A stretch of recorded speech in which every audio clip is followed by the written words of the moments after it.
Hello there, everybody. I am still Cal Wright. I'm still inside. I still have cats. This is going to be chapter 11 of Jane Eyre by Charlotte Bronte. It's still for my mom for her birthday. Happy birthday, which is in like a week-ish. I think it's a week on Friday from where I am. From where you are, probably it's already happened, I would bet. Anyway, this is chapter 11 of Jane Eyre. The cats are in a rambunctious mood at this moment, so they will be around, shouting, chasing each other, probably getting in my space. I apologize for that. They are pretty young cats, so they do that just all the time. Okay. Chapter 11.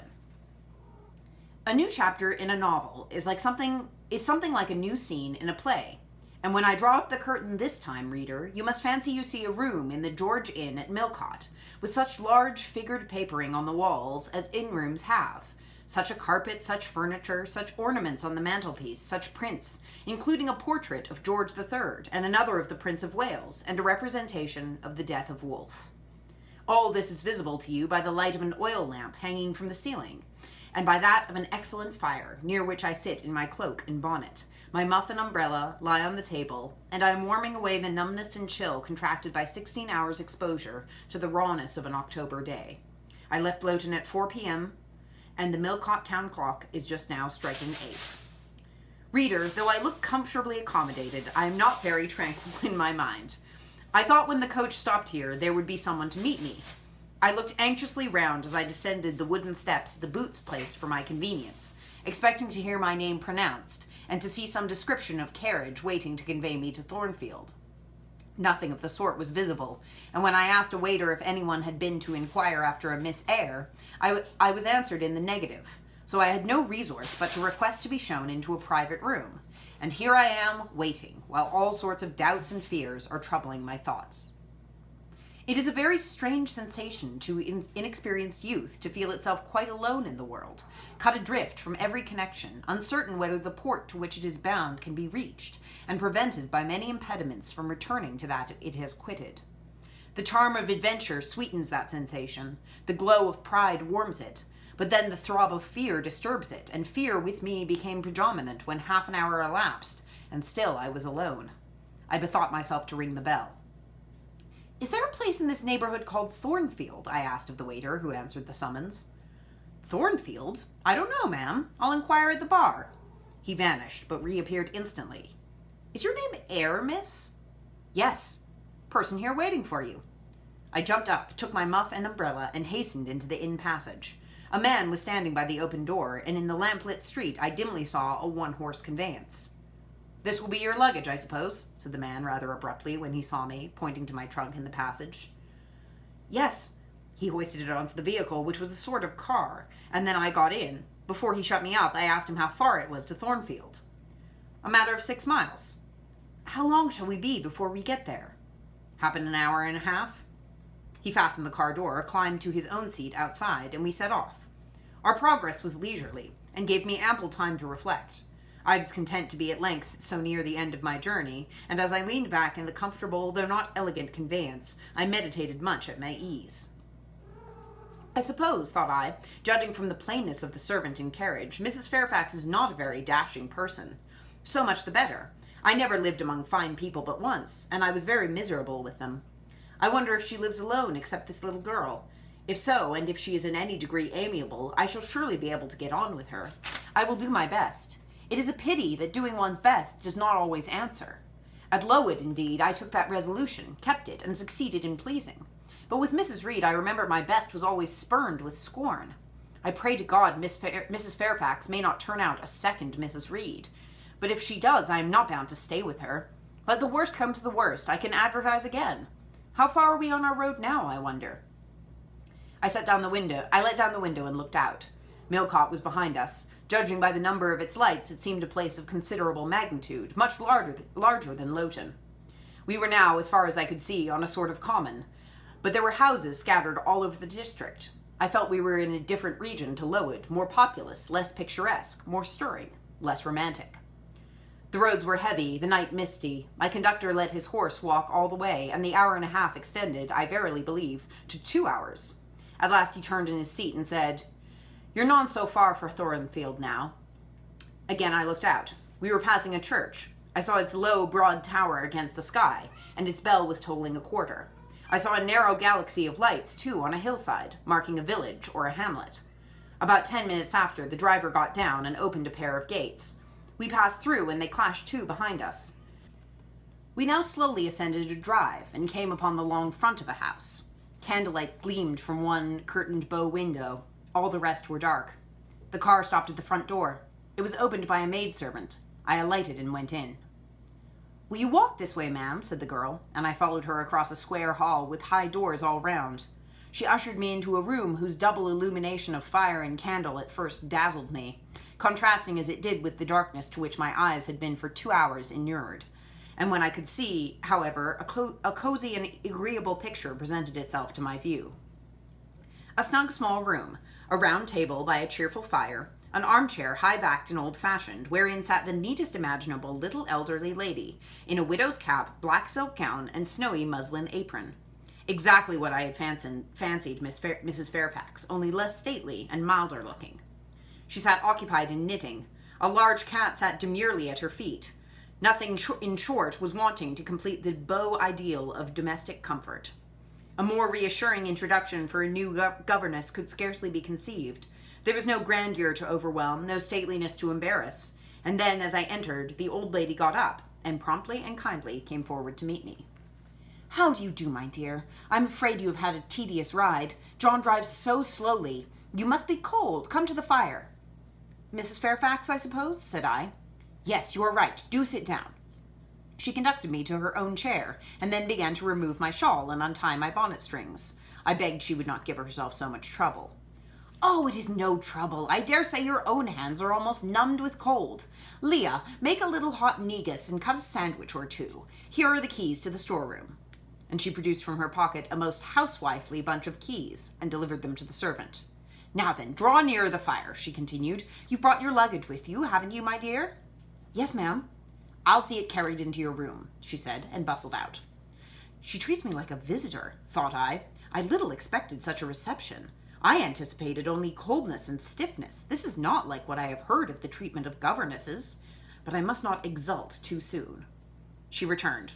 With her own hands cleared her knitting apparatus and a book or two from the table to make room for the tray which Leah now brought, and then herself handed me the refreshments. I felt rather confused at being the object of more attention than I had ever before received, and that too shown by my employer and superior. But as she did not herself seem to consider she was doing anything out of her place, I thought it better to take her civilities quietly. "Shall I have the pleasure of seeing Miss Fairfax tonight?" I asked when I had partaken of what she offered me. "What did you say, my dear? I'm a little deaf," returned the good lady, approaching her ear to my mouth. I repeated the question more distinctly. "Miss Fairfax? Oh, you mean Miss Varens. Varens is the name of your future pupil." "Indeed? Then she's not your daughter?" "No, I have no family." I should have followed up my first inquiry by asking in what way Miss Varens was connected with her, but I recollected it was not polite to ask too many questions. Besides, I was sure to hear in time. "I'm so glad," she continued, as she sat down opposite to me and took the cat on her knee. "I'm so glad you're come. It will be quite pleasant living here now with a companion. To be sure, it is pleasant at any time, for Thornfield is a fine old hall, rather neglected of late years, perhaps, but still it is a respectable place. Yet you know in winter-time one feels dreary, quite alone in the best quarters. I say alone. Leah is a nice girl, to be sure, and John and his wife are very decent people, but then, you see, they are only servants, and one can't converse with them on terms of equality. One must keep them at due distance for fear of losing one's authority. I'm sure last winter, it was a very severe one, if you recollect, and when it did not snow, it rained and blew. Not a creature but the butler and postman came to the house from November till February, and I really got quite melancholy with sitting alone night after night. I had Leah in to read to me sometimes, but I don't think the poor girl liked the task very much. She felt it confining. In spring and summer one got on better. Sunshine and long days make such a difference, and then, just at the commencement of this autumn, little Adele of Varens came, and her nurse. A child makes a house alive all at once, and now you are here I shall be quite gay." My heart really warmed to the worthy lady as I heard her talk, and I drew my chair a little nearer to her and expressed my sincere wish that she might find my company as agreeable as she anticipated. "But I'll not keep you sitting up late tonight," said she. "It is on the stroke of 12 now, and you have been traveling all day. You must feel tired. If you've got your feet well warmed, I'll show you to your bedroom. I've had the room next to mine prepared for you. It is only a small apartment, but I thought you would like it better than one of the large front chambers. To be sure, they have finer furniture, but they are so dreary and solitary, I never sleep in them myself." I thanked her for her considerate choice, as I really felt fatigued with my long journey, expressed my readiness to retire. She took her candle, and I followed her from the room. First she went to see if the hall door was fastened. Having taken the key from the lock, she led the way upstairs. The steps and banisters were of oak. The staircase window was high and latticed. Both it and the long gallery into which the bedroom doors opened looked as if they belonged in a church, rather than in a house.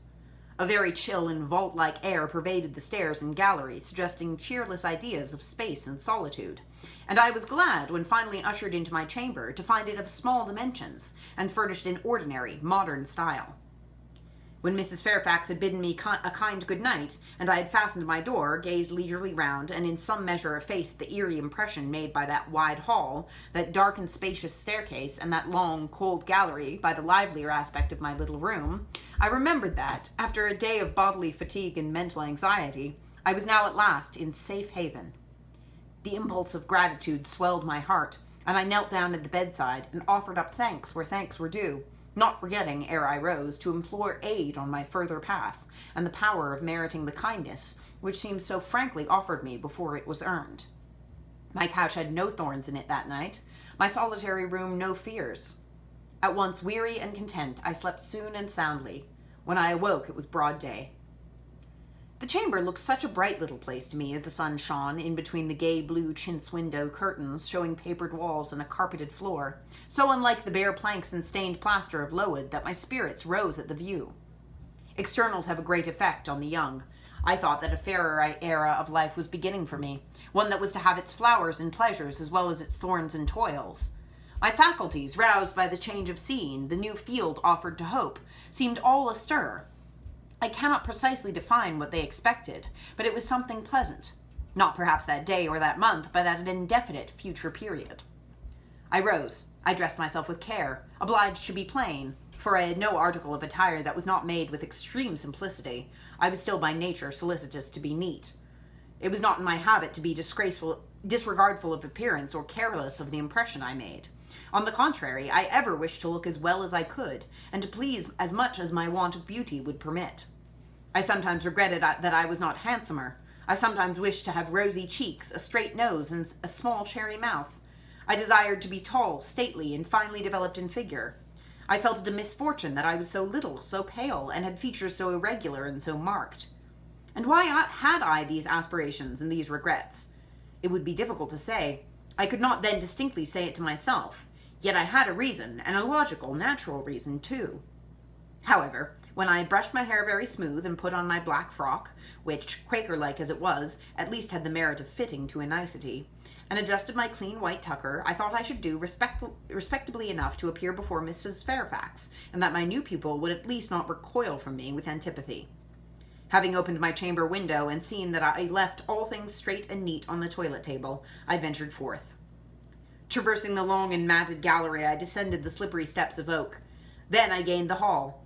I halted there a minute.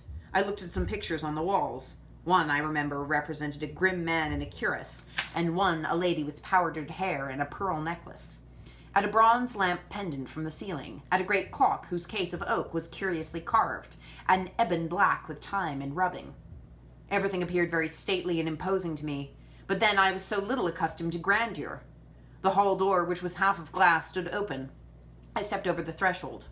It was a fine autumn morning.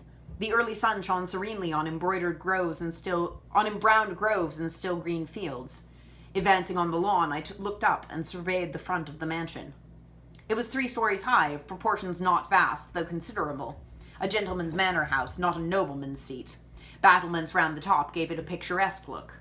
Its grey front stood out well from the background of a rookery, whose cawing tenants were now on the wing. They flew over the lawn and grounds to alight in a great meadow, from which these were separated by a sunk fence, and where an array of mighty old thorn trees, strong, knotty, and broad as oaks, at once explained the etymology of the mansion's designation. Farther off were hills, not so lofty as those round Lowood, nor so craggy, nor so like barriers of separation from the living world, but yet quiet and lonely hills enough, and seeming to embrace Thornfield with a seclusion I had not expected to find existent so near the stirring locality of Millcote. A little hamlet whose roofs were blended with trees straggled up the side of one of these hills. The church of the district stood near a Thornfield. Its old tower top looked over a knoll between the house and gates. I was yet enjoying the calm prospect and pleasant fresh air, yet listening with delight to the cawing of the rooks, yet surveying the wide, hoary front of the hall, and thinking what a great place it was for one lonely little dame like Mrs. Fairfax to inhabit, when that lady appeared at the door. "What, out already?" said she. "I see you're an early riser." I went up to her, and was received with an affable kiss and shake of the hand. "How do you like Thornfield?" she asked. I told her I liked it very much.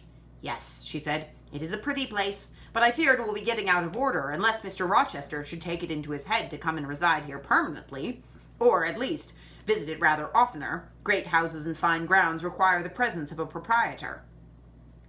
"Mr. Rochester!" I exclaimed. "Who's he?" "The owner of Thornfield," she responded quietly. "Did you not know he was called Rochester?" Of course I did not.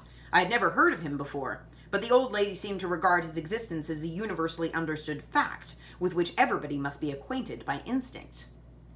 "I thought," I continued, "Thornfield belonged to you."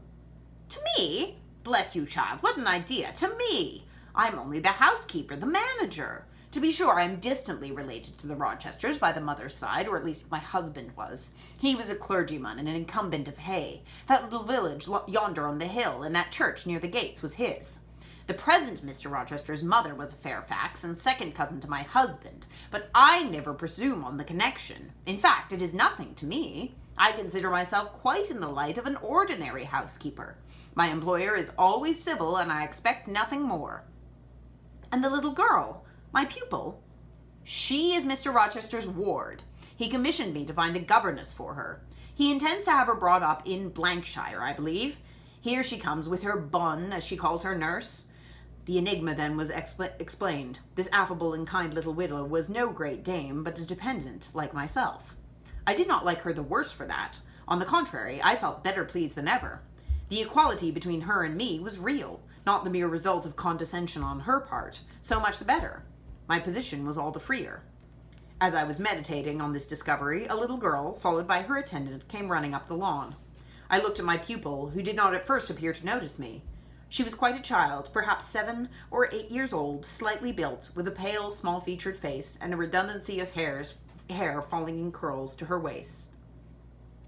"Good morning, Miss Adele," said Mrs. Fairfax. "Come and speak to the lady who's to teach you, and to make you a clever woman some day." She approached. "C'est là ma gouvernante," she said, pointing to me, and addressing her nurse, who answered, "Mais oui, certainement." "Are they foreigners?" I inquired, amazed at hearing the French language.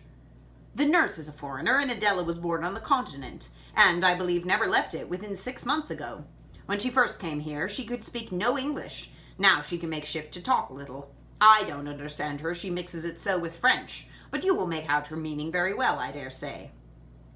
Fortunately, I had had the advantage of being taught French by a French lady, and as I always made a point of conversing with Madame Pierrot as often as I could, and had, besides, during the last 7 years, learnt a portion of French by heart daily, applying myself to take pains with my accent, and imitating as closely as possible the pronunciation of my teacher, I had acquired a certain degree of readiness and correctness in the language, and was not likely to be much at a loss with Mademoiselle Adele. She came and shook hands with me when she heard that I was her governess, and as I led her in to breakfast, I addressed some phrases to her in her own tongue. She replied briefly at first, but after we were seated at the table, she had examined me some minutes with her large hazel eyes, she suddenly commenced to chattering fluently.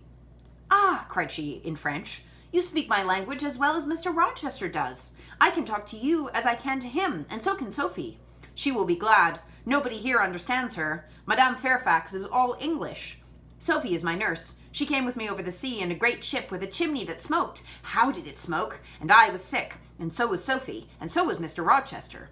Mr. Rochester lay down on a sofa in a pretty room called the salon, and Sophie and I had little beds in another place. I nearly fell out of mine. It was like a shelf. And mademoiselle, what is your name? Eyre. Jane Eyre. Eyre? Bah, I cannot say it. Well, our ship stopped in the morning before it was quite daylight at a great city. A huge city with very dark houses and all smoky, not at all like the pretty clean town I came from. And Mr. Rochester carried me in his arms over a plank to the land, and Sophie came after, and we all got into a coach which took us to a beautiful large house, larger than this, and finer, called an hotel. We stayed there nearly a week. I and Sophie used to walk every day in a great green place full of trees called the park, and there were many children there besides me, and a pond with beautiful birds in it that I fed with crumbs. Can you understand her when she runs on so fast? Asked Mrs. Fairfax. I understood her very well, for I had been accustomed to the fluent tongue of Madame Pierrot. I wish, continued the good lady, you would ask her a question or two about her parents. I wonder if she remembers them. Adele, I inquired, with whom did you live when you were in that pretty clean town you spoke of? I lived long ago with Mamma, but she has gone to the Holy Virgin. Mamma used to teach me dances and sing, and to say verses. A great many gentlemen and ladies came to see Mamma, and I used to dance before them, or to sit on their knees and sing to them. I liked it. Shall I let you to hear me sing now? She had finished her breakfast, so I permitted her to give a specimen of her accomplishments. Descending from her chair, she came and placed herself on my knee, and then folding her little hands demurely before her, shaking back her curls and lifting her eyes to the ceiling, she commenced singing a song from some opera. It was the strain of a forsaken lady, who, after bewailing the perfidy of her lover, calls pride to her aid, desires her attendant to deck her in her brightest jewels and richest robes, and resolves to meet the false one that night at a ball, and prove to him, by the gaiety of her demeanor, how little his desertion has affected her. The subject seemed strangely chosen for an infant singer, but I suppose the point of the exhibition lay in hearing the notes of love and jealousy warbled with the lisp of childhood, and in very bad taste that point was. At least I thought so. Adele sang the canzonet tunefully enough and with the naivete of her age. This achieved, she jumped from my knee and said, Now, mademoiselle, I will repeat you some poetry. Assuming an attitude, she began La Ligue des Rats, Fable de la Fontaine. She then declaimed the little piece with an attention to punctuation and emphasis, a flexibility of voice and an appropriateness of gesture, very unusual at her age, and which proved she had been carefully trained. Was it your mamma who taught you that piece? I asked. Yes, and she used to say it in this way. Qu'avez-vous donc, lui dit de ces rats? Parlez. She made me lift my hand, so, to remind me to raise my voice at the question. Now shall I dance for you? No, that will do. But after your mamma went to the Holy Virgin, as you say, with whom did you live then? With Madame Frédéric and her husband. She took care of me, but she's nothing related to me. I think she's poor, for she had not so fine a house as mamma. I was not long there. Mr. Rochester asked me if I would like to go and live with him in England, and I said yes, for I knew Mr. Rochester before I knew Madame Frédéric, and he was always kind to me and gave me pretty dresses and toys. But you see, he has not kept his word, for he has brought me to England, and now he has gone back again himself, and I never see him.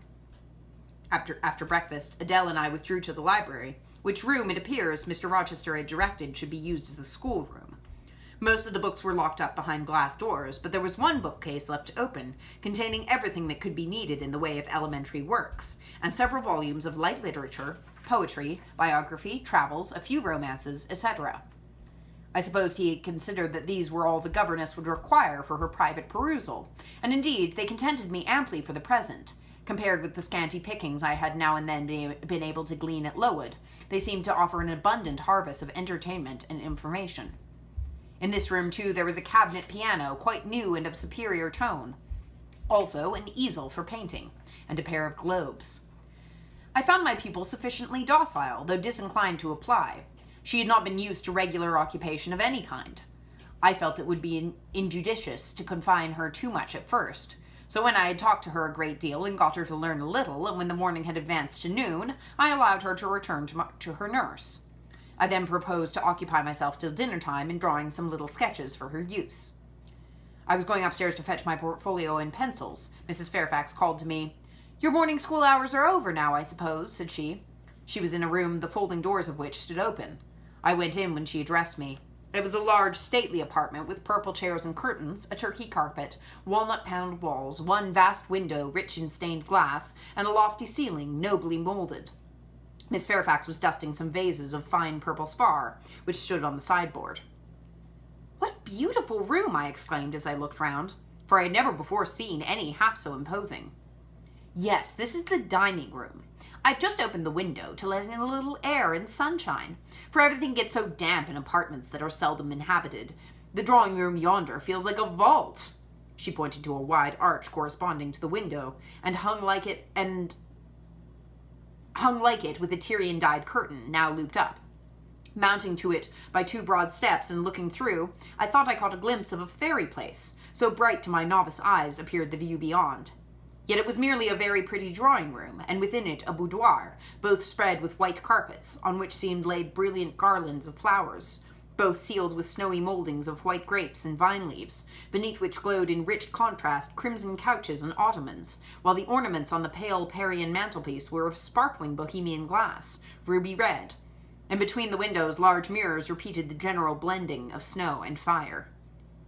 "In what order do you keep these rooms, Mrs. Fairfax?" said I. "No dust, no canvas coverings, except that the air feels chilly. One would think that they were inhabited daily." "Why, Miss Eyre, though Mr. Rochester's visits here are rare, they are always sudden and unexpected, and as I observed that it put him out to find everything swathed up and to have a bustle of arrangement on his arrival, I thought it best to keep the rooms in readiness."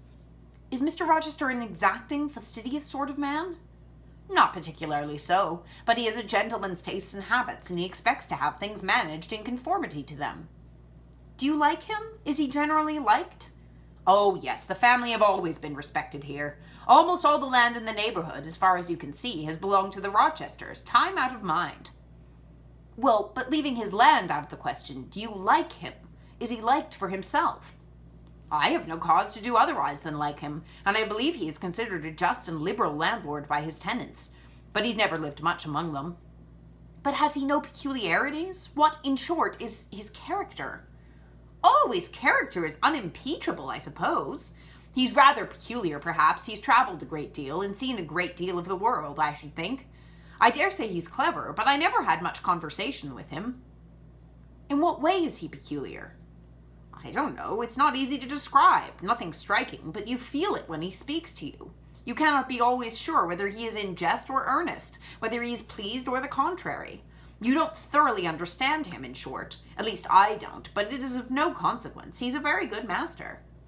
This was all the account I got from Mrs. Fairfax of her employer and mine.